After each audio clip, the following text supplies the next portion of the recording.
वज़ीर आज़म शहबाज शरीफ के मुताबिक इंतहाई बुरे माशी हालात में ये इत्तेहादी हुकूमत का बेहतरीन बजट है। कहते हैं बजट पाकिस्तान की माशी बेहतरी और इस्तेहकाम की तरफ ठोस कदम है, जिसमें हमने सियासी मफाद का नहीं 22 करोड़ अवाम का फ़ायदा सोचा है। 95 खरब 2 अरब रुपए का वफाकी बजट पेश। सरकारी मुलाजिमीन के तनख्वाहों में 15% इजाफा।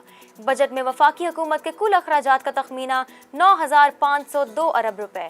प्रोग्राम्स के लिए 800 अरब, दिफा के लिए 1523 अरब, पेंशन की मद में 530 अरब, HEC के लिए 65 अरब रुपए की रकम मुख्तस। अवाम का मिला जुला रद्द अमल। बजट में के इलेक्ट्रिक के लिए एक बार फिर 80 अरब रुपए की भारी सब्सिडी। बलूचिस्तान में ज़रई ट्यूबवेलों के लिए पिछले साल रखी गई 44 अरब रुपए सब्सिडी और साबिक फाटा के लिए बिजली की मद में 76 अरब रुपए सब्सिडी मुकम्मल तौर पर खत्म। पावर सेक्टर में भी सब्सिडी में 502 अरब रुपए की बड़ी कमी, 1072 अरब रुपए से कम करके 570 अरब रुपए कर दिया गया। माली साल के बजट में अवाम के लिए कई मंसूबों का ऐलान।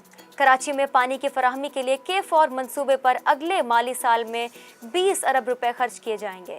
मेहमन डैम की तकमील के लिए 12 अरब रुपए मुख्तस, जबकि मुल्क में सड़कों और इंफ्रास्ट्रक्चर की बहाली के लिए 395 अरब रुपए की रकम मुख्तस। सेहत के शोबे के लिए 24 अरब रुपए, शजरकारी और माहौलियाती तब्दीली के मंसूबों के लिए 10 अरब रुपए की रकम मुख्तस कर दी गई। मईशत के इस्तेहकाम के लिए मुसल्लह अफवाज के अखराजात को कम करने का फैसला। बजट की मद में किसी इजाफी फंड्स की डिमांड नहीं की।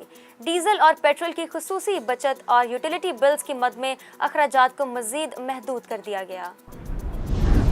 वफाकी बजट में फिल्म साजों को 5 साल के लिए टैक्स की छूट मिल गई। फिल्म इंडस्ट्री को सनत का दर्जा दे दिया गया। 1 अरब रुपए की लागत से national film institute, post film production facility और नेशनल फिल्म स्टूडियो बनाया जाएगा। मारूफ सनतकार और माशी तज्जियाकारों ने बजट को सहूलत बजट का नाम दे दिया। कहते हैं बजट वक्त की ज़रूरत के मुताबिक रखा गया। उम्मीद है सनतों के लिए ज़ीरो लोड शेडिंग के ऐलान पर अमल दरामद नजर आएगा। चीज़ों को मुतवाज़न करने की कोशिश की जा रही है। बजट में कई मुस्बत चीज़ें देखी गई हैं। मारूफ एंकर आमिर लियाकत हुसैन को अब्दुल्ला शाह गाजी के मज़ार के अहाते में सुपुर्द खाक कर दिया गया।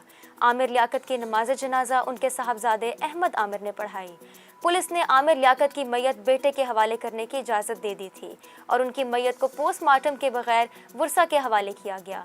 डॉक्टर आमिर लियाकत के बेटे की अपने वालिद की नमाज जनाजा की इमामत पर सोशल मीडिया पर तारीफ। शहबाज शरीफ के खिलाफ मनी लॉन्ड्रिंग केस में मुबैना शरीक मुल्जिम मलिक मकसूद लाहौर में सुपुर्द खाक। मलिक मकसूद के कज़न सगीर ऐवान ने कहा है कि मलिक मकसूद के बारे में जो कुछ कहा जा रहा है वो गलत है। हम चपरासी नहीं, कुतुब शाही हैं। इमरान खान, फवाद चौधरी और शहबाज गिल की अपनी कोई ज़बान नहीं। हल्फिया कहता हूँ मलिक मकसूद की मौत दिल का दौरा पड़ने से हुई। रहीम यार खान में बाग मालिक का मुबैना तशद्दुद, 12 साला बच्चा जाँ बहक हो गया। पुलिस की जानिब से बाग मालिक समेत 4 अफराद के खिलाफ मुकदमा दर्ज। मुल्जिमान को ताहाल गिरफ्तार ना किया जा सका।